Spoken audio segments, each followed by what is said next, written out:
Welcome, everybody, and welcome to the newest PREP governance meeting, the fourth PREP governance meeting. I will be your host for this meeting. So I want to thank all of you for attending this meeting and given world events. I can't thank you guys enough. It's trying times for all of us. It's an unprecedented time in this world. So I want to thank all of you very, very much for attending. So thank you so much, and I hope all of you and your families and friends are all safe. Yep, thanks for hosting, Corey. Appreciate it. You're very welcome. So this week, we're going to talk about three specific topics that I think are worth discussion. And I can't thank Espanicon and everybody else who posted on the general thread on the ICON community forum for posting topics. So we're going to discuss these three topics. So we're going to do a quick summary about consensus being virtual now and what plans do the teams involved have now that IISS 3.0 is out. An important subject to talk about is exactly this. What are our overall impressions about it? What modifications are we proposing? And what's our overall opinion about it?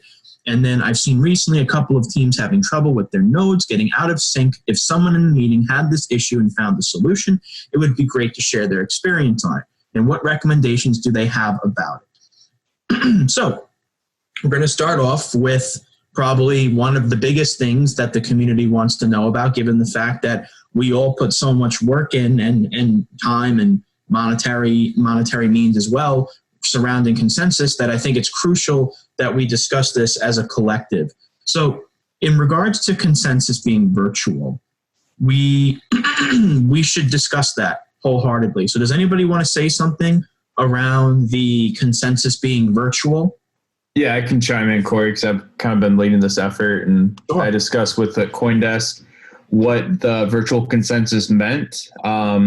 So they're still planning, and they're still trying to pick what platform they'll be hosting on. So there's still a lot of details that we don't know yet.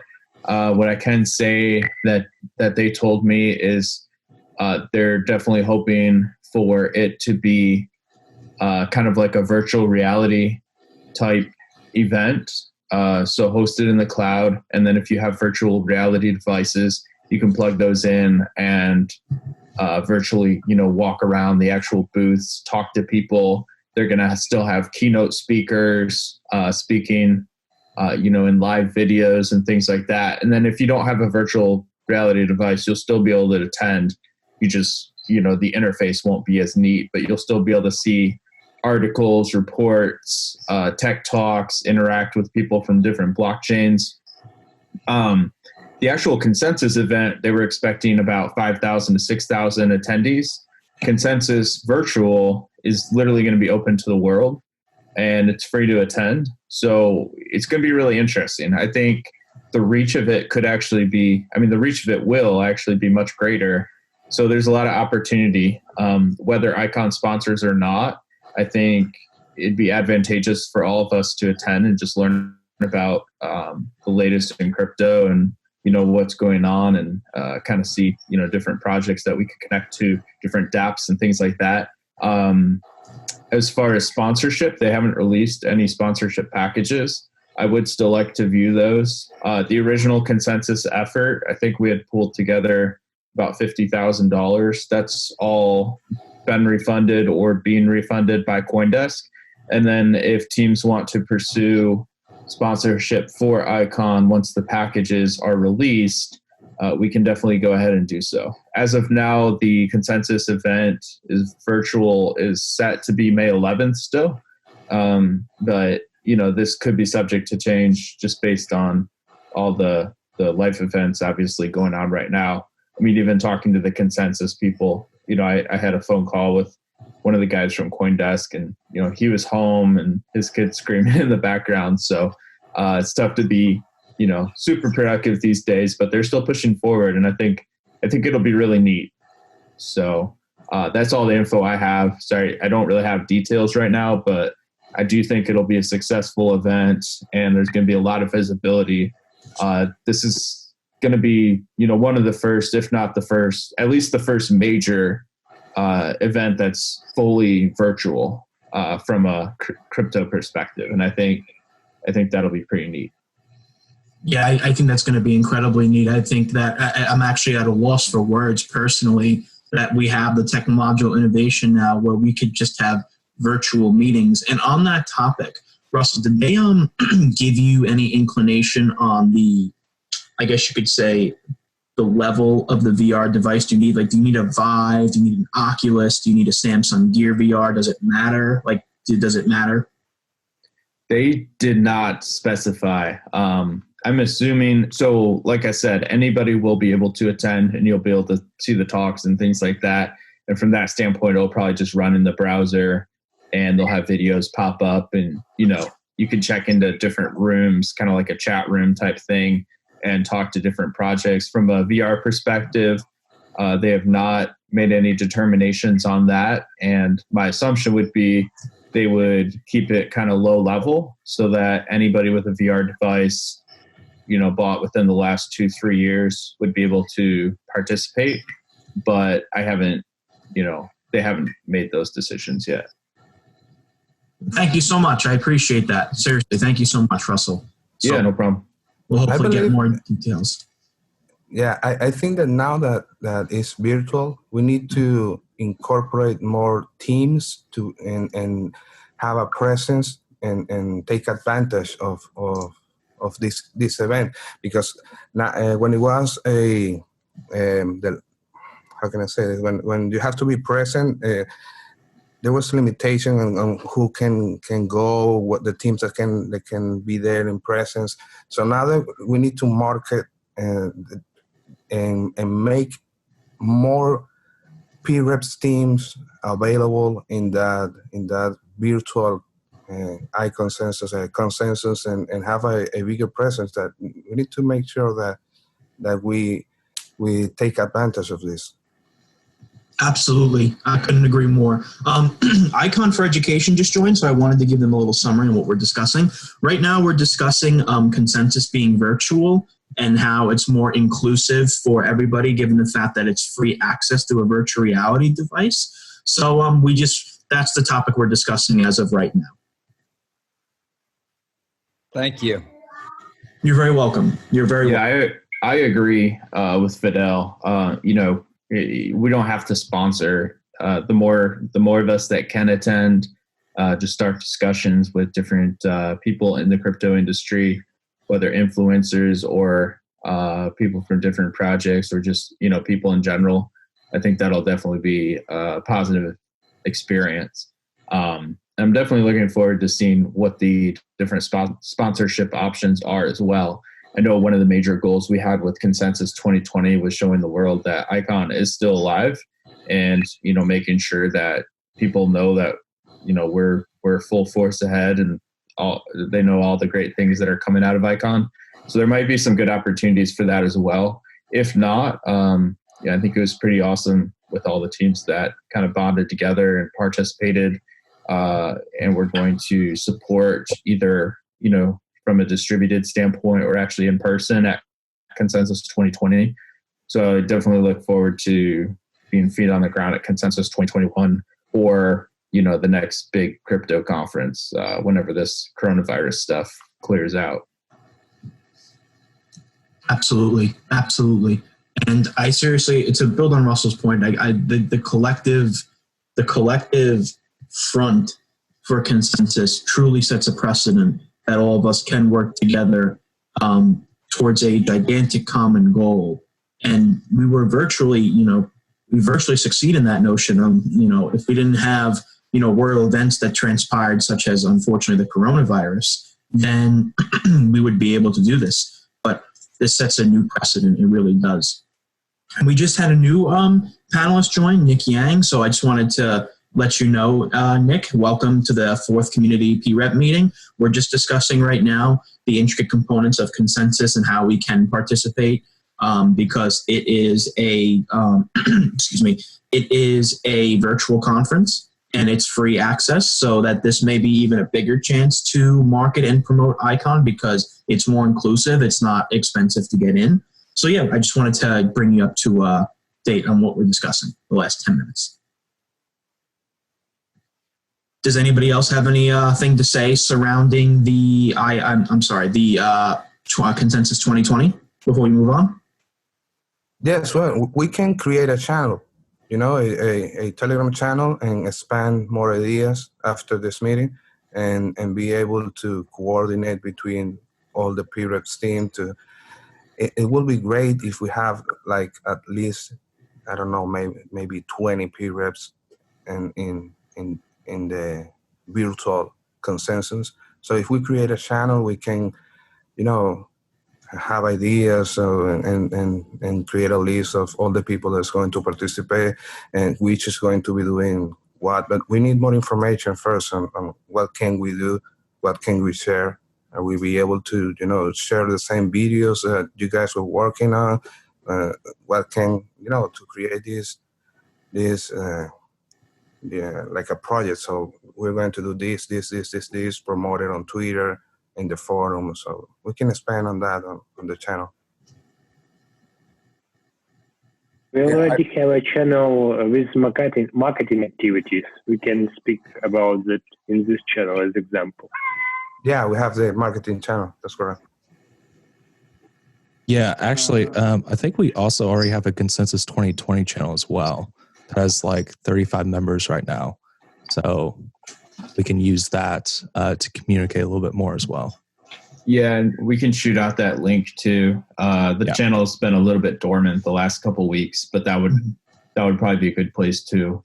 It's a public channel. It's just there's so many channels. I was wondering, guys, did you get any specific materials from speaking with the CoinDesk consensus team about this VR reorganization? Or is it just not much specific yet coming out of CoinDesk? Yeah, so nothing specific yet. They had a lot of different materials for the physical event, but they're still in the planning stages for the virtual event. So he threw around a couple ideas of things they had for sponsorship, but nothing set in stone. Okay. Yeah. Quick question here. Whilst we haven't got the final and the exact dates for the event, what are they CoinDesk? What are they offering in terms of exposure and marketing for us and for Icon? What kind of traffic are they going to be directing to us, and what kind of campaigns they're going to be running in advance to us? Because we don't want this again to be an exposure from within the community that the guys that are already aware of Icon and will seek Icon actively. But we're thinking about how can we make sure that we capture as many new traffic as possible.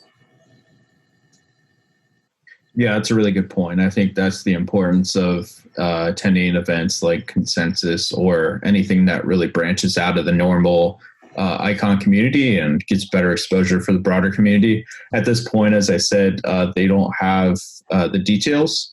The ideas they threw around that would be applicable were things like, having tailored emails or newsletter as the events come up to all the attendees.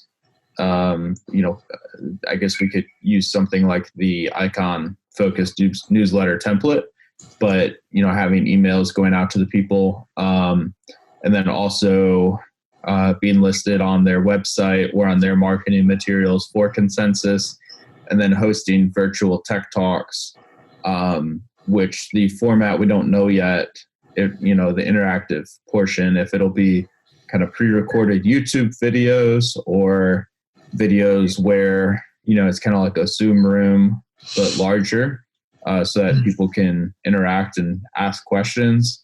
But I think there'll definitely be opportunities to expand beyond to the broader crypto ecosystem as a whole. Gotcha. Are they kind of catering for some kind of pods whereby the various companies sponsoring the event will be able to run presentations, 1 hour presentations, half an hour presentations, where you could go technical business type presentations, where in advance within the virtual kind of setup, we could invite a number of participants to our pods, and then we ensure that, the relevant peer reps or maybe people from the Icon Foundation are actually dialing in to ensure they give full professional, presentation in terms of It could be a business one, it could be a tech one, depends, right? So we could run even few. I've seen those being done in conferences before, and they have been very, very successful to actually broadcast the message to the right audience. Are they planning anything as such? I think that's kind of what they have in mind, but again, they're not very non-committal at this point. So, it's just kind of conversations right now and speculation, but I think that definitely makes sense. And those would be kind of a perfect opportunity for different companies to participate. So hopefully we hear back soon, regarding the actual dates that the event will be held, and then the platform and a lot more details. Well, Gotcha. Real quick, I think what we should also do is consider doing a smaller conference as well, like just for ICON in a sense, where we can do it in cooperation, not obviously in cooperation unless we pay for it, but like have our own talks and, our own topics and rooms and stuff. And, P-Reps can talk about governance, and, we can talk about what is DAO and how do we do DAO and, all this other kind of stuff that, is strictly, a lot for ICON Network. So people can learn a lot more about ICON Network specifically rather than just in a broad spectrum. I like that. That's a good idea. I like that. Yeah, I like that too. And Russ, since you've been kind of leading this up, if you can just get us a link to that consensus Telegram room and just keep us updated, because I would love to have a strong presence. Just one big united front of 30, 40, 50 P-Reps, and like Gio was talking about, where we can all give break off in separate branches and explain kind of what our individual teams are working on would be great. ICON would look strong with that. Yeah, definitely. At conventions they do panels and stuff like that, and have different panels and topics, and anyone who wants to join a panel who has something to contribute to it can be a panelist, and then do sort of like small AMAs in a way.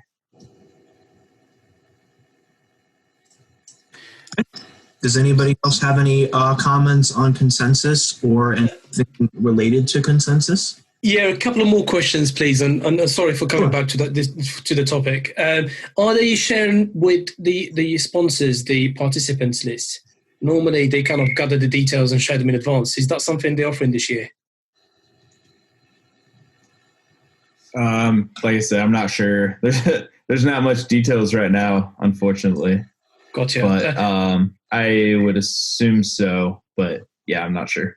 Gotcha. And are they, because I would say also, if they're not sharing the participants list, probably as part of the deal, we should push really hard for some kind of meeting setup within ICONsensus. I mean, it's difficult being virtual, but I'm pretty sure they have some kind of, they call it, can't think of the name, but valet service for meetings, where they could set up meetings on our behalf. And you get, based on the sponsorship, you get up to 10 meetings. If you pay a little bit more, you get 20 meetings set up, etc. It's really good normally for the foundation to make to make use of those meetings, particularly if we have investment funds, capital funds, people like that attending the conference.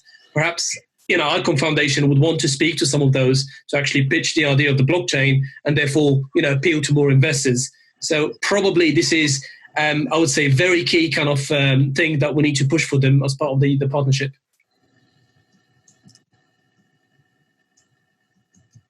Okay.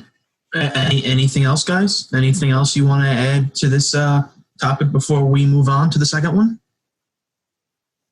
Going once, going twice, going 3 times. Okay. So the next topic is one that I think is extremely important to talk about as well. So the second topic is, now that IISS 3.0 is out, an important subject to talk about is exactly this. What are our impressions about it? What modifications are we proposing? And what's our overall opinion about it? And by the way, thank you, Espanicon, for posting these questions on the community forum. So thank you. But does anybody have any comments on the IISS 3.0? Because I think this is really important to talk about. So probably my comments won't add much value, because our team is mostly in support of IISS 3.0. There's something we really love in it, which is the CPF, since according to us, we think it brings the network closer to decentralization. with the opportunity for P-reps to vote on financing proposals. I agree that it can be improved, and probably we will need to iterate and find what's the best way to finance that CPF, how many proposals, should people really vote on it. There's something we would really like to see improved, and I think this is a key point, is on the governance. So we like the fact that there's going to be a 3-day window versus a 24-hour window on governance, because you need some time to think about governance. But we really dislike the 20% slashing penalty in case somebody misses like a vote. So yeah, we think that there can be a penalty, but this penalty should be lowered. That's probably something to keep on discussing with the foundation, but yeah, I mean, that's a very harsh penalty for somebody not voting. And first, nobody has an interest not to vote, and then 20% is a bit high. Thank you, Edward. Yeah, that's kind of it. Then for all the rest, we support. Cool. Thank you so much for your comments, Edward. I really appreciate it. Does anybody else want say something? Ori, what does he mean about the 20% slashing? The accent was just throwing me off a little bit there. No offense on that. Sorry for not being from Texas, man. Oh, no. I was just saying, what's the 20% that you were talking about? It's a slashing penalty. So if PREP does not vote on a governance proposal within the 3-day time frame, he will get his self-bond slashed. Okay. And this is, I think it's okay in some cases if people don't vote on governance to get slashed, but 20% is a bit high, especially if people have to maintain a self-bonding ratio. Okay. It can really represent a lot of ICX in case things go wrong. Yeah, okay. I got you. Thank you. Yeah, we share kind of, I shared our team's opinion in the community forum, and then also on the meeting a couple of weeks ago, but that wasn't recorded, so I can go ahead and share again. There haven't been revisions yet in the IISS 3.0, but I know ICONation and ICON said they're working on revisions. I think we definitely support the ideas in the IISS 3.0. I think the system needs to be more decentralized, and I think there's value in having skin in the game, but I think it's just a little bit too extreme and a little bit too many moving parts all at once. I've heard anywhere from the implementations would take 6 to 9 months, and it just seems like a lot of big changes to a system that's becoming more and more stable each day. So I guess I would prefer to see maybe the bond set up first, and maybe a piecewise portion of all the changes being set up, maybe 3 months to the bond, and then the bond gets implemented. We take a couple months, make sure that's working, and then we do CPF. Take a couple months, make sure that's working, and then we do the slashing changes and things like that, kind of like a crawl, walk, run approach. Also, I understand the reasoning for not charging sub P-reps towards the contribution proposal fund, but I do think every P-rep should contribute. I think it makes a lot of sense for the top P-reps to contribute more, and we will happily contribute more, but I would like to see sub P-reps contribute a little bit as well. Otherwise, it just kind of encourages people that are self-staking or exchanges to essentially run multiple nodes, and we could get to a point where the entire portion of sub P-reps is 80 sub P-reps, and they're all exchanges, and they're doing absolutely nothing for the ecosystem, and they're getting full rewards. And I don't think that helps anybody. So I also would like the top P-reps to go down a little bit more. For us specifically, I think we'd be contributing 70% of our rewards, and that on top of with the bond. There's really no incentive for a team to even be that high at that point. Maybe that's the purpose for teams to, incentivize them to lower votes, but it just seems a little steep. I think something like 40 to 50% for the top teams makes a little bit more sense than 70, 80%, and then maybe the lower teams are like 20% or something. As I said, I'm definitely fine, and I think it's appropriate for top teams to pay in more, but 70% when subs are paying 0% just seems a little bit extreme. And then the last thing, I do have major concerns over what you said with the burning. I think if the bond is 6% and we have 1.2 million ICX or whatever we're at that point, I think you're going to get a lot of people just auto voting yes or no just to avoid being burned, and that's not really healthy either. It's almost we don't want people to vote for governance out of fear of being burned. We want them to vote for governance because they want to govern. I understand the intent to make sure there's a penalty if you're not active, but I'm not sure if a 20% burn just for voting yes or no is the best, because that can really encourage groupthink and it can encourage just auto voting. So I'm not really sure. Those are kind of just opinions that we have, and that was feedback I provided to Min and everybody else that was on the call a couple weeks ago and also in the forum. So we definitely look forward to the changes. We support the high level of the IISS 3.0, but those are kind of the changes we'd like to see. Ross, you've made some really good points there. I've got to say that we agree with a lot of what you said, and I think a gradual kind of implementation is key to ensure that we don't throw off the foundations that we've built up on so far. The only point that I would like to, maybe to expand on is for the SAPI rep. I mean, we fall in the SAPI rep, so it's a little bit of a fox in the hen's hatch a little bit.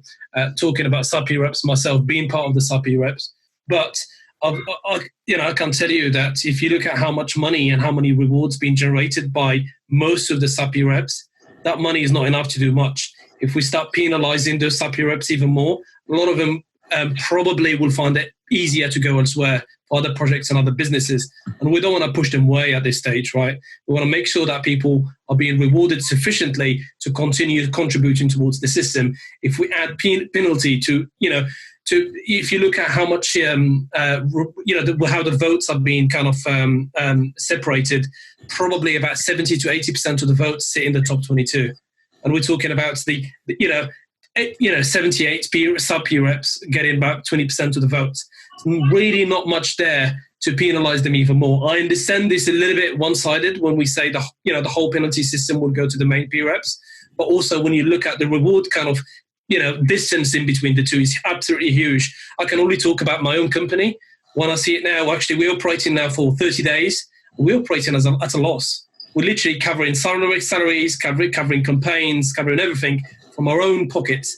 Rewards are way off, and we're not seeing any return of investment in comparison to how much money is being spent. Yes, we see it as a long-term project and we're long in RCX, and that's what's keeping us in the game. But if we add any more penalties on that, it will really put a burden on us. Yeah, that's a really good point. I appreciate that feedback.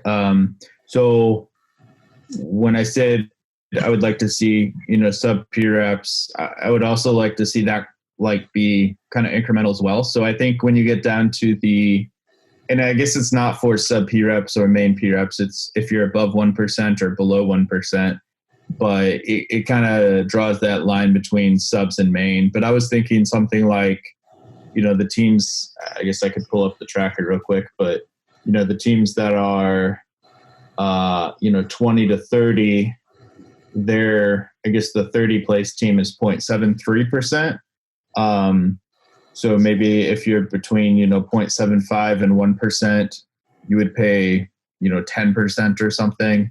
And then maybe if you were 0.75 to 0.5, which tops out at 37, you'd pay maybe 5%. And then if you're below 0.5%, maybe you would pay none at that point. I don't know. In your team's not really who I'm targeting. I'm actually not targeting teams that are actually contributing as subs and trying to grow the system. I'm all for those teams not paying anything.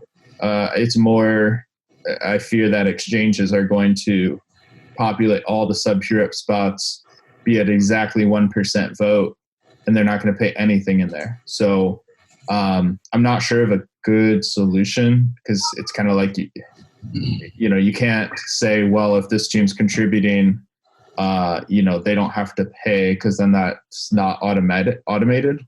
So that's why I just said sub-PREPs as a whole. But bear in mind, I would prefer that sub-PREPs, that are contributing, like pretty much all the subs that are on this call, your team, Chainode, Icon for Education, Espanicon, ICONbet. I would prefer those sub-PREPs don't pay anything to the contribution proposal fund. But my fear is the exchanges. So you have this fear of like exchanges taking over the governance system. And this seems, extreme to the other side, that, hey, let's just put exchanges as sub-PREPs, have them not do anything but get full rewards. I don't know. It's a tough situation, but I definitely see your points. Hey, Russ, and that's actually, I don't know if I'm talking or if Espanio is talking. I'm sorry. Are you guys here? You can talk. I'll wait after you. Don't worry. Okay. I totally agree with what Russ was saying. And sorry if you hear my kids in the background. But that's the only thing that confuses me a little bit about like these exchanges coming on, and they possibly said even that they might take multiple sub-PREP spots due to how they're, I guess, marketing it. I mean, don't necessarily understand how obviously it's all going to play out. I don't think any of us do, but I definitely agree with what Russ was saying. And one other question for you, Russ, is 70%. Were you saying with the new system, they're not going to take 70% of your rewards for you to cover? You meaning you're going to cover like 70% of the new system, or is that actually like 70% of your team's rewards? Yeah, the way it's laid out right now, our team would be contributing about 70 to 75% of our rewards to the contribution proposal fund. Oh, wow. And if you do the math, like we actually wouldn't even be able to, like, even if we started at 1.2 million ICX in the bond, I don't even think we'd be able to keep up with a bond if we got more votes. So our team would probably seek to just lower our vote amount in that case, which, I mean, frankly, we have plenty of votes. So I would like to see better distribution of votes anyways. And maybe this will help that. But yeah, it just seemed very, very steep. And I suggested a different mathematical approach. So right now they're doing the square root, which essentially, if you have 9% of the rewards, you make 3%, but then they're, the equations also go with the block production rewards go to the contribution proposal fund as well. So our suggestion was, rather than doing a square root, take the percentage you have to the 3/4, which gets a little bit more complex. But if you're just doing everything in code, it's pretty simple. And essentially, what that would do is the 9% would go down to about 4.5%. So then about 50% of our rewards would go to the contribution proposal fund, and I'm good with that. And then I would like to see block production rewards go to the teams that are producing blocks, so they can make sure they're not, make sure they're allocating those rewards to make sure they have proper equipment. And once you would add all that together, it'd be about 40 to 45% of our rewards. I guess that would go to the contribution proposal fund. And I think that's much more reasonable. And then, as I said, the teams that are lower, I would expect them to, put less in the contribution proposal fund. I'm all for, the tax system of the higher teams paying more in taxes, but, 70, 75% compared to 0 for the subs. Definitely understand, subs have a lot less source of revenue, but at the same time, a lot of the subs are, self-staked or, going to be exchanges. And exchanges, I don't think will be contributing at all to the ecosystem. So it's a little bit of a difficult task. Yeah, I had no idea that that it was going to be that steep. I mean, just from what I had heard from the last PREP meeting, I was thinking maybe like 5% of the top teams rewards. So man, yeah, I'm totally for that. And I'm also, as like ranked 60th, I would never want to get a vote because I'm a sub PREP. You know, obviously I'm for low inflation. That's where my heart is with conservative economics. But I never would want voters to vote for me because of that. Like, if they got more rewards, what I'm saying, for voting for me. And I'm not against taxing higher teams more either. So that's the same concept. It should be equal taxation, obviously, through the main and the subs, in my opinion. Because, like I said, I don't want to vote, you know. So I had no idea you're telling me that the taxation was going to be that much. So that's really a game changer, in my opinion. Yeah, it increases quite a bit. If you look at, and I'm sure Kevin can talk to this too, and William, theirs is a little bit lower, but theirs would be pretty high as well. It's on the spreadsheet, so. We'll be right around 60-65%. I think somewhere right in that pocket. You're meaning they'll take that rewards from you? Yeah. So what we earn today, they would take about ballpark 60% of it, give or take, and then that would go directly into the CPF fund, the CPF pool. Excuse me. See, which you know, like Russ said, we're not we don't have any problem with paying more by any means. That's completely fine. It's just like Russ said, it'd be great to kind of examine some other numbers to see if there's anything that's a little bit less painful, if you will. Wow. So I've got to agree with you guys here. Thanks for taking the time to explain it, because honestly speaking, we've heard and we've read the higher taxation and we kind of had some ideas about it. But I'm talking about myself, very similar kind of situation like Icon for education. That's way too steep. So totally agree with the approach there and what you're suggesting. I think the numbers definitely should be reviewed because 75 is just way too much. What we need to make sure is we're not alienating people that are putting in the work in the system, in the ecosystem. There's a lot of projects out there. We've got to make sure that we are harnessing the teams that are, bringing value, and that's key. 75%, that's just too much by any measure. So I agree with your approach there. Kevin, you've mentioned 65%. And that's way too high as well. I mean, if you look at most even taxations that we call illegal in most countries, and we're talking about government taxation, probably the highest earners, the highest brackets, they don't get taxed more than 50%, right? And it's a laddered kind of system as well. So you get the basket type systems, and you only get taxations for a certain percentage per bracket. Whatever you earn beyond the certain bracket, it gets to the higher bracket, and it goes to maximum in most countries up to 50%, no more than that. So 65% is a little bit hard to take, and I agree with you. Yeah, and then it's compounded a little bit too. So, our first couple of months, we saved a lot of our rewards just to build stability, and then we had kind of the full intention of contributing a pretty good chunk of our rewards to the grant program and to other, events that we saw value in.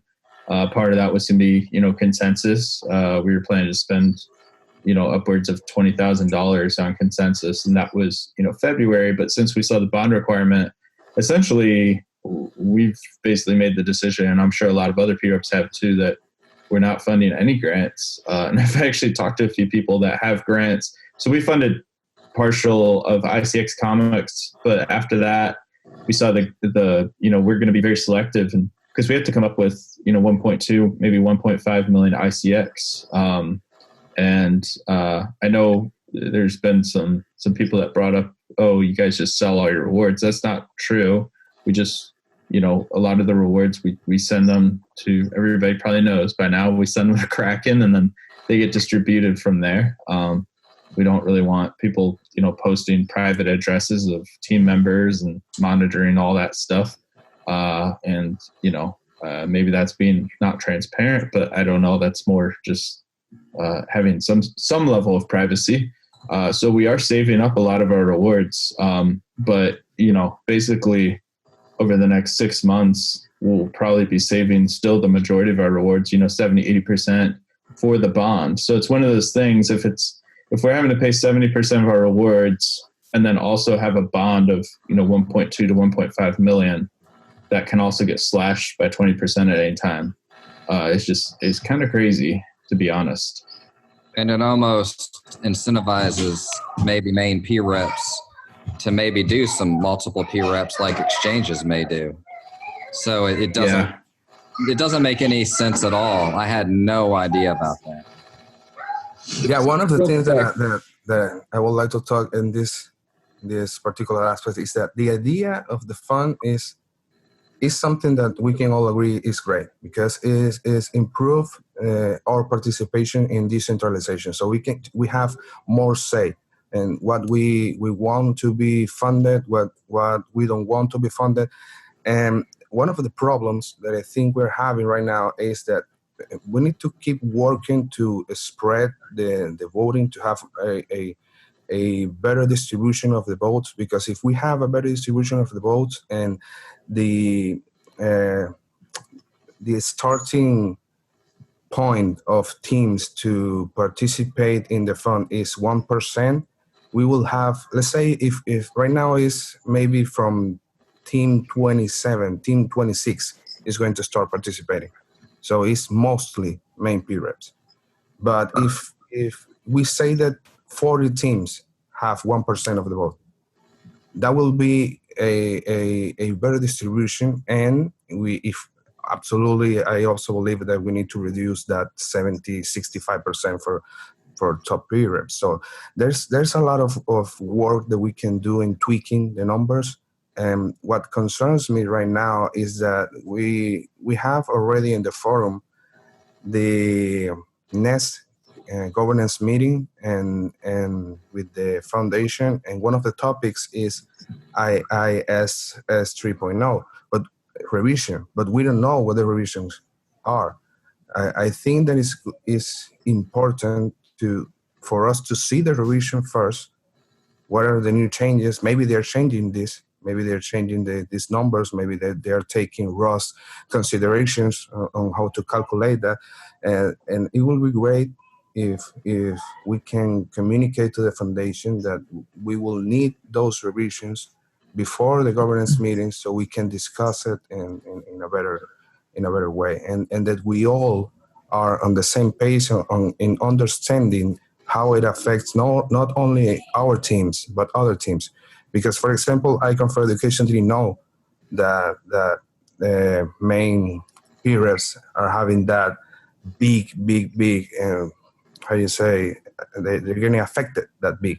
So it's going to take a little bit of work between us all to spread that information more accurately and to come to a consensus between us on what is the best approach to take.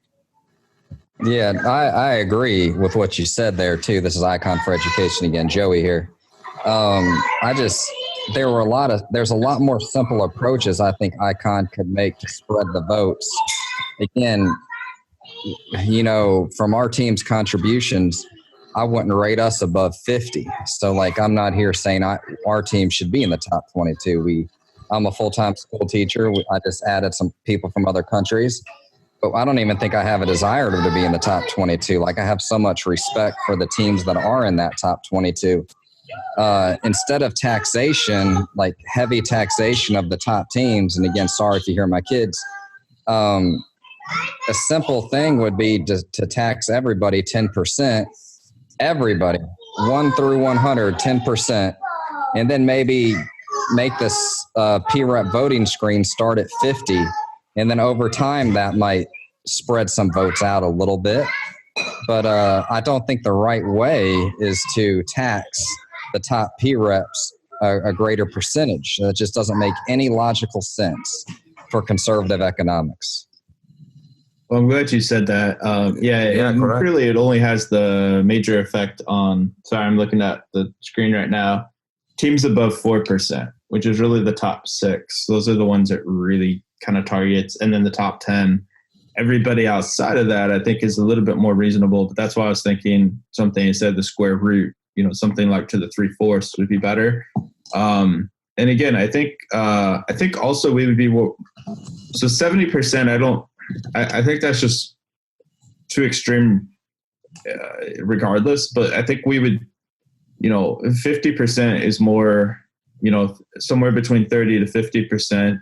Obviously, it depends how much the teams are making, how much resources they have, what they're doing on their own. I guess the other thing, I guess I would be more supportive of the program as well, if we got to choose the grants. Because like I said, we were really kind of, we had our team stabilized, and we had done initial projects on our own, and we were starting to seek out areas that we could spend more resources to grow ICON, starting with Consensus, then sponsoring ICX Comics, and we had plans to sponsor more grants as well. And then, then the bond requirement came, and obviously it's not passed yet, but we're preparing for that, and we're saving almost everything for it. If this had not passed, we would be choosing grants to fund, and I think grants are an awesome opportunity. I know a lot of teams have applied for grants, and grants are an awesome opportunity for teams that, maybe had a late start or something, or don't have the social media presence to still get a lot of votes and a lot of support. Another issue I have with this is the grants will take, basically, the grants will be approved with the same process that normal votes are approved, which is 15 of the 22 PREPs or 67%. And if you look at the percent of votes, ICON has, it looks like it lowered recently, but they had 17 plus about 8%. So they have about 25%.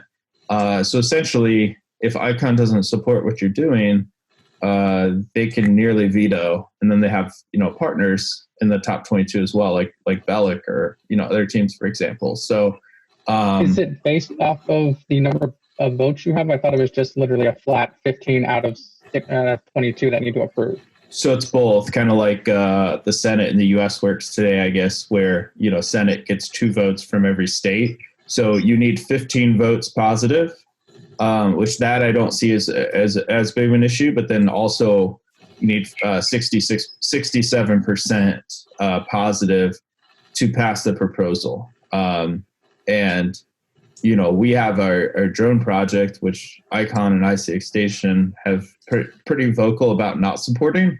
But, we see a lot of value in connecting drones to the ICON ecosystem. And, maybe it'll pan out, maybe it won't, just like any DApp. But it does seem like the contribution proposal fund will get a lot more centralized. So everybody will be contributing to it. But even Consensus, as an example, that was, ICX Station and ICON were not participating in it. And early on, if you followed the conversations, Scott from ICX Station was talking about questioning the return on investment for Consensus. So there's just things like that. Everybody has different opinions of what's valuable. And I guess from my perspective, I would prefer to pick the grants that we're funding and managing. I think that's a very good point, Russ, and apologies if I interrupted you there. I think it's a very good point, because we've got to have, as PREPs, as main PREPs, you've got to have a say in terms of which direction or what direction the foundation is taking, ICON project is taking. And those grants, obviously, they could be huge deciders. So if you are, and if we are contributors to those grants, we would want to have a say in, because we might agree, we might disagree with it. We might see that the foundation needs more marketing, more exposure, money to be spent elsewhere, etc. And is that what if scenario that, that would help us progress forward and would help us better. A lot of us, we don't work with insiders, and we see a lot of projects in the ecosystem, and we probably joined the blockchain and the cryptocurrency space a few years back, right? And we've seen a lot of projects that succeeded, how they succeeded, what they've done well, where they failed, etc. So we've gained a lot of experience over the years. And we would like to be able to implement that experience by making the right decisions and spending the money in the right places. So being able to actually have a say in terms of the grants, whether full say or partial say, again, this is just a problem and we're not here to find a solution, just to suggest the problem so we can start brainstorming down the road on possible way of actually dealing with it. But in short, I totally agree with that. Cool. Yeah. Let me just, and then I'll stop talking after this because I feel like I'm probably taking all the oxygen in the room. So I got to let other people talk too. But let me just be perfectly clear. I'm 100% supportive of ICON having the number one spot.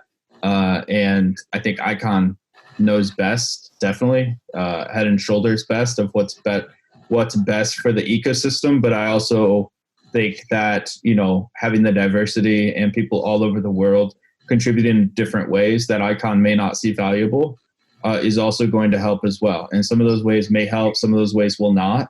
But it's just part of decentralization, and I think it'll make us all stronger together. So I know I probably sound like, I'm totally against ICON here and some of the things I've said. That's absolutely not true. I'm fully supportive of ICON. I think they're well deserving of the top spot. They're the top contributor. But I would like to see the grants and things like that be more decentralized. So, things that ICON hasn't thought of, or things that are, culturally more accepted or can take off in different countries can be approached as well. Yeah. Ross, go ahead. Sorry, go ahead. Please go ahead. I was just going to say, I agree with Russ. Like, you look at like ICON HyperConnect, and I know Corey did a great podcast with them. Thank you. Corey, I love you, man. Thank you. God bless. Thank you. Everybody does. But, it just seems to me that, the argument that people can't move up to main P reps can't really be valid anymore when you look at, what, who are the two main that really shot up? Mineable and ICON HyperConnect. So Block Move did pretty well as well. Yeah, Catalyst. There's a lot of teams that rightfully so have earned a higher spot. Go on. I'm sorry. So that's why I think the taxation's a bad idea, because we are taking away people's work ethic, and in a standard 10%, 15% taxation on everyone. I don't care if you're the 100th P rep. You're not in this. Even us, we're 60th. We're not in this to make extra ICX. We're in this for ICON. And I think that's how 90% of us, all of us feel. So if we support this crazy taxation of main P reps, that's taken away your guys' ambition. So it just doesn't make the argument that people can't become a main P rep if you're extremely valuable just can't really be a real argument anymore. You've just seen two examples of people just flying through the ranks. Voters are going to vote for you if they know you add value. So real quick, speaking on this, because it is a flaw in the system. Go ahead. That's right. Even ICONbet, you guys flew up too. Yes, and part of this flaw of the system is that the people who actually come in as new P reps, who have either existing, DApp, existing ideas that they come in with, would have to come in with a 6% stake of who knows how many votes they're going to get. Right? Look at HyperConnect, shot up to 3,700,000 votes. I mean, they would need almost 200,000 ICX to stake on their own to get any rewards at that point. And so what the foundation was trying to say was like, oh, well, then you can limit your votes, right? Well, why do you want to limit your votes? I mean, he has a great idea. He has a great, he's been here before. He knows what he's doing. And, unless he gets the backing from someone else, or he has 200,000 ICX sitting there, he's not going to be able to collect any of his rewards. And that's the same thing that could be said about ICONbet. And, anyone who started off with an idea that came in and got really popular and shot up in the ranks, they got to suddenly have 6% of those votes to stake. And, UBIK Capital saying, they'd have to stay for 6 months to come up with their votes. And, it'd be the same way for us too. We wouldn't be able to contribute anything to the platform, to have 6% stake and because of our votes. And it doesn't really make much sense in that regard. I understand what they're trying to do, but I think they also need to think of the exceptions and the outliers, I guess you would call it. I brought this up during the governance meeting as well, and it got a lot of yes, we hear you, we thought about that, but there was no real answer for it. I mean, the only answer I kind of gotten from Benny was, hey, you'll get that from the CPF fund. And I'm like, okay, so now, Russ is telling me I'll need 15 people plus 63% of the votes to get that fund, to get part of that fund to have my staking. In a sense, all I'm asking for is ICX to put in a stake. It's in a sense, I'm asking for free ICX. I see it, and it seems kind of ridiculous that I'd have to ask for that ICX to be able to collect rewards. Yeah, that's a good point. Yeah. I remember, I think you brought that up during the last PREP meeting with Icon. Yeah, so that's another point about the 6% with teams like yours that are really contributing. So thanks for bringing that up. I mean, it's not just our team. I mean, look at UBIK Capital. Again, they'd have to not spend anything for 6 months to save their 6%. And I mean, they were doing great with the grant stuff and all this kind of stuff. And it's like, the foundation's asking everyone to stop, spending ICX and to save it all. Yeah, and sorry, go ahead. I was going to say that's the exact boat that we're in with ICONation right now. I think we're going to have to save up somewhere between 700,000 and 800,000 ICX, so not quite as much as Russ and UBIK, but we had gotten to a point where we were just starting to spend some of the money that we had saved. We were about our team was actually planning on spending somewhere between right around 60% of our rewards on grant proposals anyhow. So that's why this doesn't make a huge difference to us. But we're kind of on hold now with the bond requirement. We kind of have to put everything on hold right now. We can't really continue to fund things until we have that requirement. Then it's a different story. But for the next couple months, maybe about 5 to 6 months or so, 4 to 6, I should say, we're kind of in a little bit of a holding pattern. We can't fund the things that we were hoping to.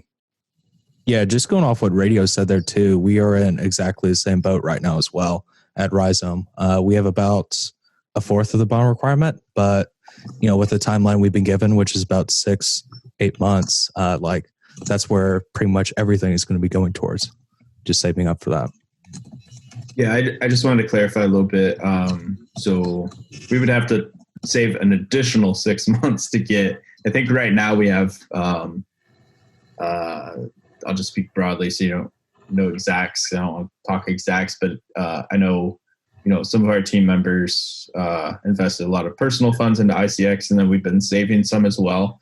So we're probably about halfway, but I'm looking at this as a moving target as well. So in 6, 7, 8 months, when this launches, as more people are staking, we'll probably, if we're at the same percentage, that probably means we're at 20 to 25 million votes. So I'm expecting us to need about 1.2 million to 1.5 million votes.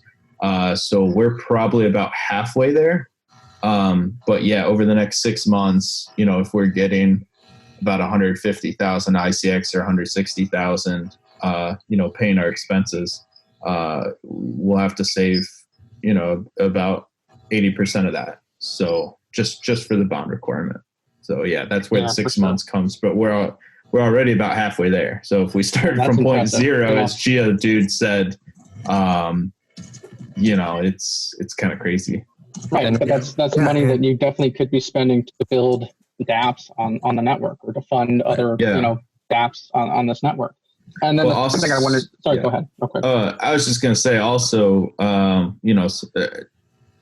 I also don't know if I want to put any of my personal ICX up as a bond either, because I don't know if I fully trust the system. What if there's a bug there or something, and and we can't vote for whatever reason for 3 days? The system's down. I mean, I don't know if I want to personally put that at risk either. Agreed. So on that. it's just I don't know. I'll stop talking though. No, I'm with you. One thing I believe that we need to come to a term between us, the PREP team, is that I'm fully on board and agree with what Ross is saying, that and I also think that ICON deserves the first spot. There's no denying, and the work they're doing is incredible and is amazing. because if it wasn't, none of us would be here. But it's important also that we, as different teams from different parts of the world, have our say that we are listening to. So these concerns that we're raising right now, it's important that we summarize them very, very carefully, and we explain this to the foundation. We explain these concerns in the best way that we can, and we summarize this to the community also, because this is something that's going to affect the entire ecosystem. And it's important that we keep improving, we keep moving forward, no backwards. So these points are very important. What Diodo says, what Icon for Education, Icon Plus, what all of us are saying, and these are valid concerns. They should not be brushed away simply, and because I've seen a lot of tweets, and sometimes it's better to not be on Twitter too much, but I've seen so many comments and from Iconists, but because they don't know, because there's a lack of information. And I believe that that's on us. And us, as peer reps, we need to, all the information that the Icon Foundation and we all are gathering, we need to put it in a simple terms for everyone to understand how this is going to affect us. And if we all agree, we need to be on the same page. And the ideas are great. IISS 3.0 is great. The fund is a great idea, but we need to tweak some numbers. We need to improve it. And we need for the foundation to give their opinion on the revisions, because I think that the revisions right now, and I understand they are a big company, they have a lot of people working on this, but it's been maybe 2-3 weeks and we haven't heard anything about the revisions, maybe some updates, maybe some this is what we are mostly working on, these are the ideas that we're taking. It will be better to have that communication so we know what is going to be, how it's evolving, and have maybe 2-3 revisions until it's Min said it in the last meeting. It's impossible to have everyone 100% agree on everything, but to get the most percentage of agreement, we need communication, and I think that we need a better communication on that front, seeing how the revisions are evolving, what they are doing, and all the stuff. By the way, guys, I think we all agree here. So we all agree on one thing. We all think, Icon, they deserve the number one slots. And, nobody was against that right from the get-go. That was very, very clear. And so no need for further clarification on that point. I think we're all in this meeting, we're all in this room because we've got one thing in common. If we look at our whiteboards, and our objective is actually the expansion of Icon to do well down the road. That's what we're here. And I think we've got that kind of, unified objective. What I would like to say, probably from my business experience, I would say, the only hope that we have is that this is the beginning of almost a negotiation process, right? So this is what's been initially suggested. And I would like to think that down the road, there will be room for improvements. This is almost the worst case scenario, get shock kind of system, to the wider kind of PREP community. And then people could discuss it, work out, the pros and the cons of the system, and then come back with a better suggestion. So I would like to think that, most likely that's the case, and that's just a normal kind of smart business way of proceeding. Kind of, you put something there, you shock the market, and then you downgrade it a little bit. So I would like to think that the foundation, when they put this proposal out there, they were expecting a little bit of backlash, in terms of some of the main peer reps, concerned about some of the steep kind of taxation kind of system, and they probably catered for some kind of reductions down the road already. So it's great to hear that UBIK, you've announced a different kind of algorithm and calculation behind it. I think it'd be great if you could share that with us. I don't know if you have any means to share it with the rest of the peer reps, so that we could review your proposal, and probably you could have people behind your proposal as well. So when we have the next meeting, we could all say, whether we agree or disagree, what we think of the proposal you submitted. If we have kind of alternatives, tweaks, changes to it, we could discuss them as well. But I've got to say, I'm not overly concerned at this stage. I am pretty sure the people at the foundation will listen to the various concerns, the various challenges that have been voiced, whether by the sub-peer reps that we said, look, we cannot bear any taxations because literally we don't earn much, or the top peer reps saying, it is quite steep actually being charged 65% or 75% in new cases here. So I'm sure some kind of solution will be found. I don't think a flat percentage across the board would be the solution, because it literally is not going to get them the money thereafter. Even if you tax everybody 10%, right from 100 all the way to 1, it's just not going to get the return because the money's in the top 25 or 26, right? That's where the money is. So probably some, somewhere in between, some kind of staged, laddered kind of taxation system based on your rewards, based on your position, right? That will take some of the pressure of the top peer reps, and then lay it off a little bit on the lower sub peer rep to an acceptable level. Again, this is a much larger problem now due to the token value. Again, it's all kind of running simultaneously, because if we were talking about $2, $3, $5 kind of coin, a lot of the sub peer reps not going to complain, because even the money, even if they're getting taxed on the money, they still have enough resources to continue doing what they're doing. Now that the coin is kind of at not the lowest points, but 10 cents above the lowest point it's been at, it's putting a little bit of strain on resources, because if you do anything decent, then you pretty much have to sell all your rewards. Just to clarify, we're not selling any of our rewards, but if you need to pay for headcounts, if you need to pay for staff, if you need to pay for campaigns, for partnerships, for etc., you could easily go through all your money and more. In our case, we're running at a loss now, as we said previously. And Icon Plus, I totally agree with you. Like, we're Icon for Education here speaking, and we are so impressed with your team. You brought on all these pretty famous people, actually. So, like, you're a sub P rep, but yet you're running off a main P rep budget. So, totally respect everything you said, 100%. My thing about the 10% taxation across the board was generalized for like 90% of the sub P reps aren't doing what your team's doing, in all fairness. And that's giving your team a compliment.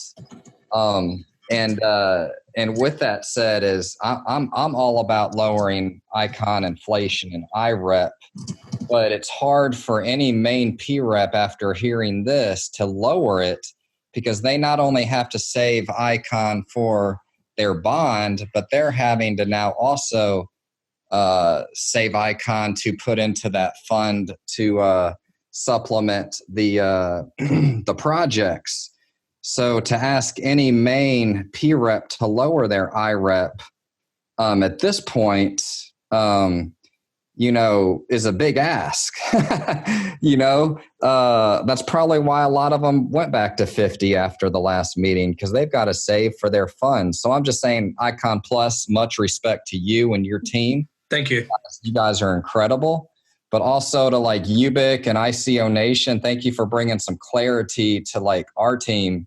With we're all about conservative economics, but this we got a different battle. Not necessarily like we went about it the wrong way a little bit about a month ago, or I did, not my team. But I'm all about conservative, economics. But we for Icon to grow, we have to be together as one, and all teams need to feel that they can continually improve where they're at. And if main P reps feel like they have handcuffs on them, that's not good. And again, we agree Icon Foundation deserves the number one spot. I don't think anybody disagreed with that, but something that's been brought to our attention through this meeting is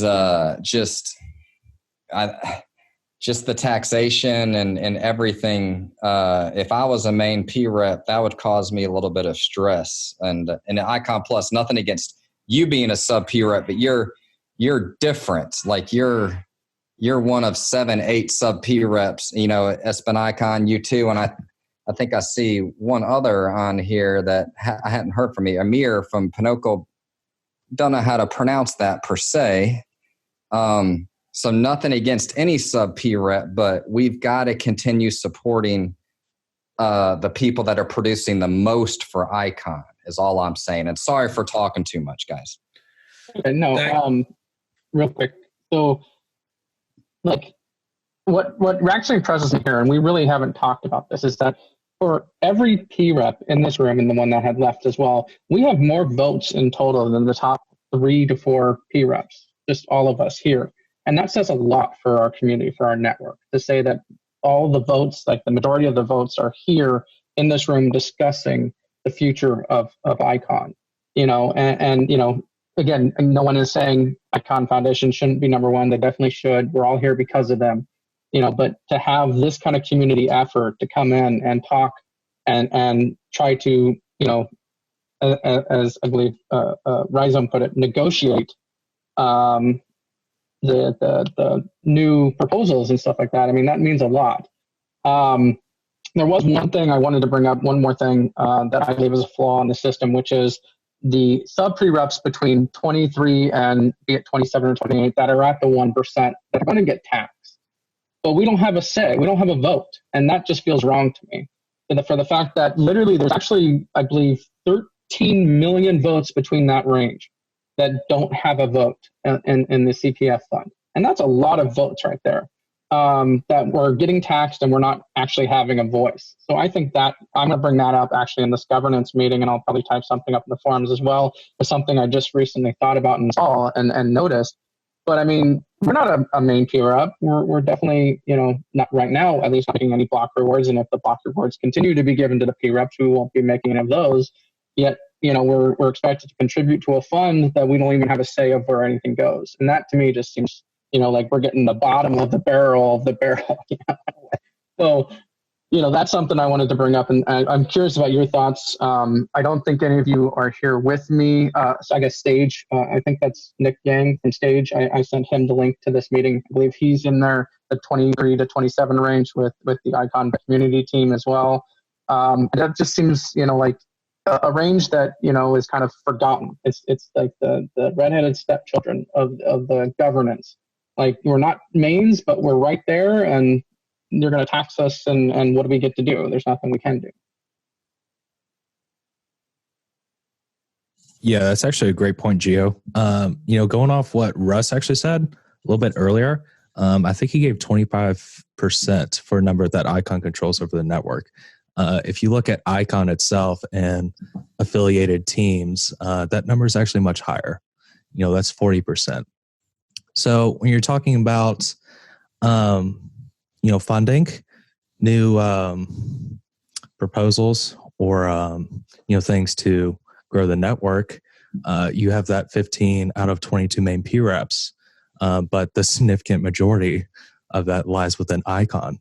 And just in general, I really don't see a lot of P reps taking the time to go through all those contribution proposal fund requests. That's adding another layer of work onto P reps. And I don't think that's a positive, personally.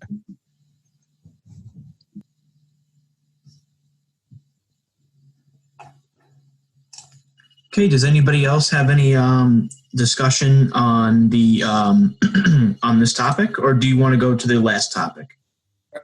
I got one thing, Corey. I just wanted to put in our 2 cents on it. I think Russ is right. First off, on it needs to be done in small portions. We need to break it down. We don't need to do the whole thing at once. The system's not broke. We don't need to reinvent the wheel.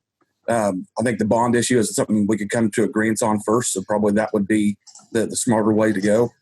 We can push it out. We can ease into that requirement. Give teams a 6 month or 1 year to build into that. And I think we could all be in agreement behind it. As far as the CPF goes, I agree. I think it's a taxation, and I think we all agree it's too steep. And for our team example, we're sitting number 22 right now. I would question if we could continue our development if we were losing 40-50% of our funds. So it would actually slow down development, which is not good for Icon. So and the top teams, we got the 2 top teams in this room are UBIK and ICONation. Both those teams are very willing to go help out other P reps, lower P reps. So the the vote stagnation, I think, is going to change in time. But I think we don't need to reinvent the wheel yet. Let's give it a little bit of time and let's see how we can give it some time to see how it works out, because they're already helping the lower P-Rep teams. So, and those teams are moving. There's teams that are making moves. So let's give it time. We've only been decentralized for 6 months now. So let's give it a year. I don't believe in reinventing the whole wheel yet. If you earn those votes, you should have a say in how they're spent. Awesome. Thank you so much, Brandon. I appreciate that. I see Nick Yang has his hand up. Do you want to say anything, Nick? Yes. Actually, we are a sub P-Rep, the DeBlock with Stayge, and we are the Stayge. I'm just wondering. I saw as you guys were as we were talking about IISS, and then we are wondering. I saw that there is a grant that for the DApps, where according to the participation of the from the DApp score, and I'm wondering when would that when would that be launching, or will there any plan to start? So this was actually, unless somebody else wants to chime in and explain it, but let me know. But this was actually cut.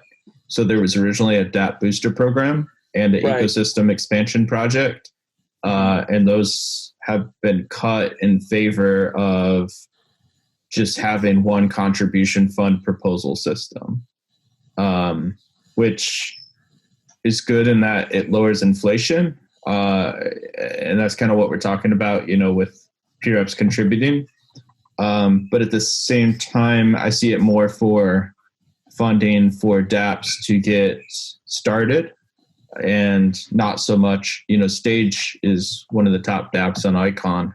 So the way it's set up, the DApp booster program would have been appropriate for Stayge to basically make their DApp, get some traction as you have done, and then gain votes and get, paid to, make the DApp better and for your work done to this point.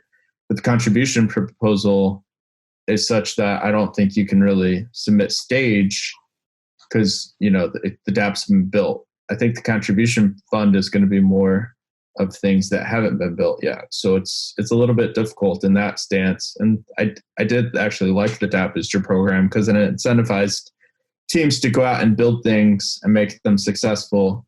And then if people liked the DApp, they could vote for it. So it was kind of a revenue generator, whereas the contribution proposal is more for building things.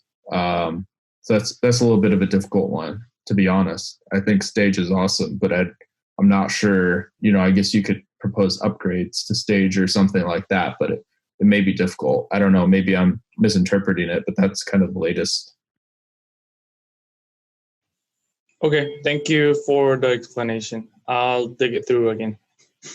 And one final point here, I think there is some kind of social media kind of frenzy about, reduction of IREPs and reduction of rewards by P-Reps. Personally, I don't kind of understand why. If anything, I want the P-Reps and the main P-Reps to earn more money, because if they do, that money is going to be directly invested back into the ecosystem, and it's going to help greatly. The price of the token, the Icon Foundation, the projects overall. So this is something that we need to start slowly educating the public, all of us as P-Reps, right, within kind of our communities, to ensure that they fully understand why we should earn as much as possible, where we can, of course, within reason, because otherwise, without funds, we will run out of ideas, and what we would want to do versus what we can do would be, completely limited. So, I've heard a lot of people talking about it, and I've heard some P-Reps, drumming that kind of message because it feels like there is some kind of vendetta in there. But again, it's our duty to educate the masses that we need to earn, because some P-Reps are generally struggling. And if we start kind of cutting those rewards left, right, and center, well, guess what? Project's going to be reduced. Hey, and Icon Plus, I hear you. Like, our team's probably the most vocal on that issue of cutting IREP for inflation to get in line with what Icon wants to see as a 6% inflation. And 100% agree. with you if every sub P rep, we'll just talk about sub P reps, were like your team. I mean, you have an unbelievable team, but you've got to realize 80% of the sub P reps are just don't even have a Twitter account. So literally they're just doubling down on their inflation right now. And then also even with the main P reps, there's probably like 5 teams, maybe 6 teams that are doing the same thing. So I do see where you're coming from, and I 100% respect that.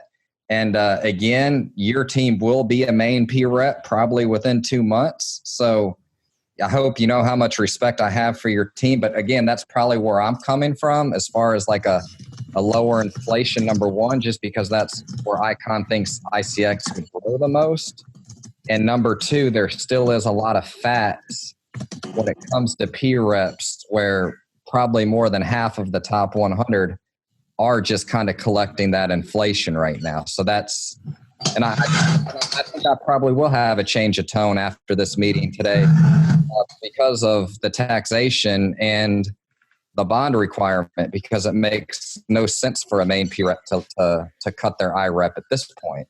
So I'm not saying I disagree with you after hearing this.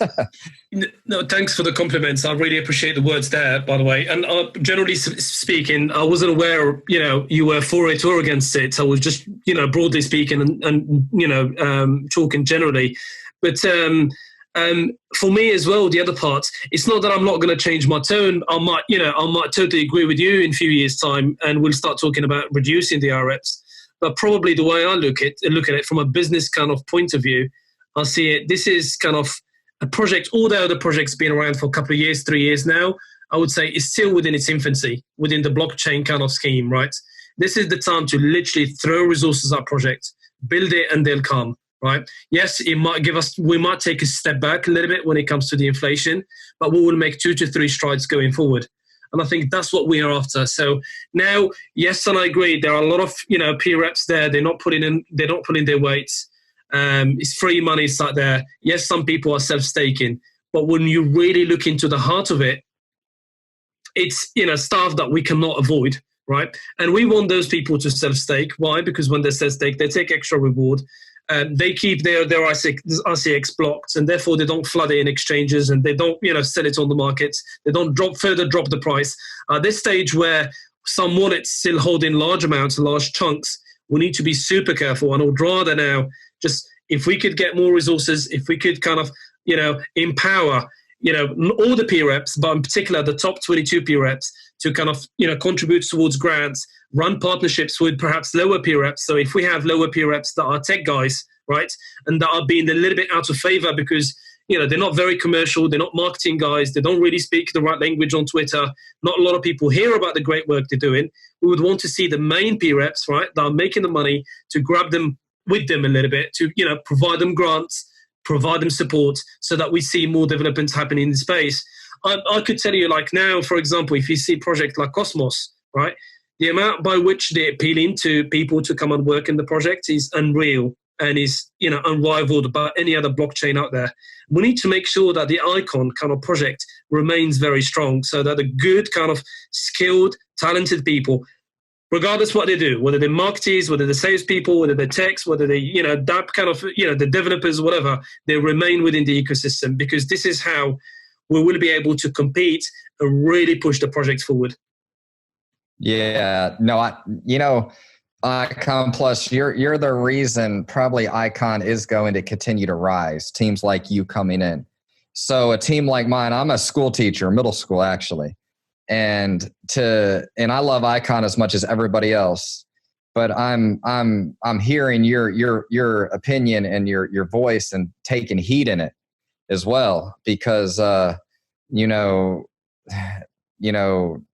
as all I'm saying is I appreciate hearing that, because I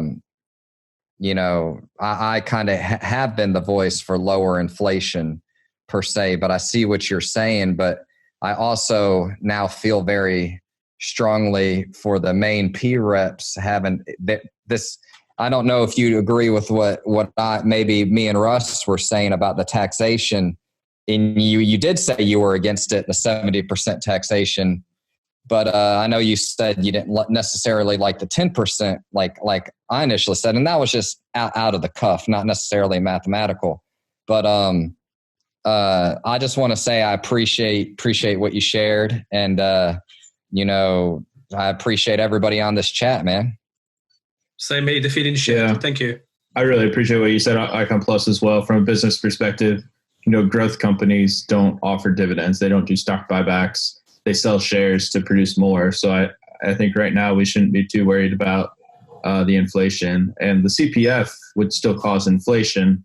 I think the challenging part is if we press forward with the CPF and the bond as is, it'll basically cause teams such as ours, ICONation, RHIZOME, teams that have a very large bond to hoard ICX. I love your idea that you said of pairing and having partnerships between top teams and sub-peer reps. I think that makes a lot of sense.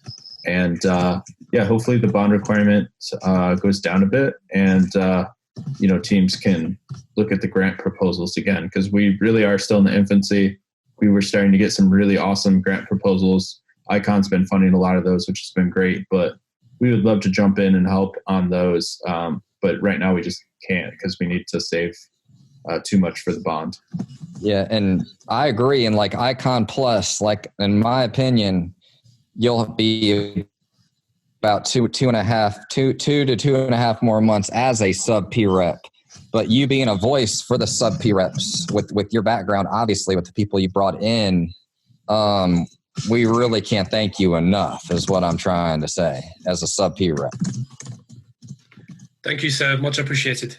Yep. Really do. Awesome, guys. So is there anything else you guys want to say before we wrap up? Is there any closing thoughts that you guys want to discuss? I want to just say one thing. Icon Plus, I'm really excited to have a podcast with Brad.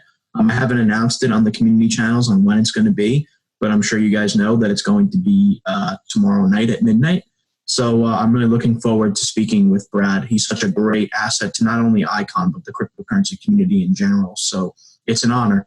So thank you so much. Our pleasure. Thanks, Corey. Now, I think Brad and Icon Plus is kind of marriage in heaven kind of type. It's two corporations that got together that have got exactly the same ambitions, the same kind of objective, which is education to the masses. This space is very tricky space, and we've seen people that are doing incredibly well at it, some people that got extremely burnt. And, part of our duty is to do a good job, right? And to make sure that people are being educated. We share the pros, but also we share the cons. And, so be it for Icon or for any other project out there. But we want to make sure that people are aware of the strengths and weaknesses of multiple projects out there, etc. So it's great when when two projects are 100% aligned. And I think that's what happened in between Icon Plus and our ambassador, Brad. Absolutely. And seriously, great job. And thank you so much for everybody who attended tonight, given the world events that have transpired over the last month. So is there any closing thoughts, any closing words? Going once, going twice, going 3 times. Okay, guys. So what I'm going to do is I will send this recording over to RHIZOME, and we'll get it up as soon as possible. All right. Thanks, Corey. Thanks, everyone. Thank you. Thanks, Corey, for hosting. Thank you. Thanks, everybody. Bye. Thanks, Corey. No problem, guys. Cheers, guys. Thank you, Corey. Stay safe in NYC, my brother. Definitely, man. God bless. Thank you so much.